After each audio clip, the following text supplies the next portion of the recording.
नागपूर महानगरपालिकेकडून मालमत्ता करवाढीचा प्रस्ताव आल्यानंतर आता पाण्याच्या दरवाढीची तयारी सुरू झाली आहे। जलप्रयाद विभागानं पाणी दरात 5% वाढ करण्याचा प्रस्ताव मांडला असून यामुळे येत्या काळात सर्वसामान्य नागरिकांवर आर्थिक ताण वाढण्याची शक्यता आहे।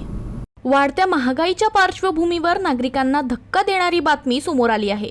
नागपूर शहरात पाण्याच्या दरात 5% वाढ करण्याचा प्रस्ताव महापालिका प्रशासनासमोर ठेवण्यात आला आहे।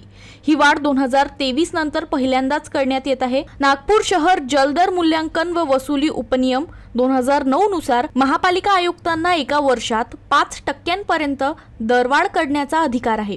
यासाठी सर्वसाधारण सभेची मंजुरी आवश्यक नसून फक्त स्थायी समितीसमोर माहिती म्हणून मांडणे गरजेचे असते। प्रशासनाच्या माहितीनुसार ही 5% वाढ सर्व श्रेणीमध्ये लागू केली जाणार आहे।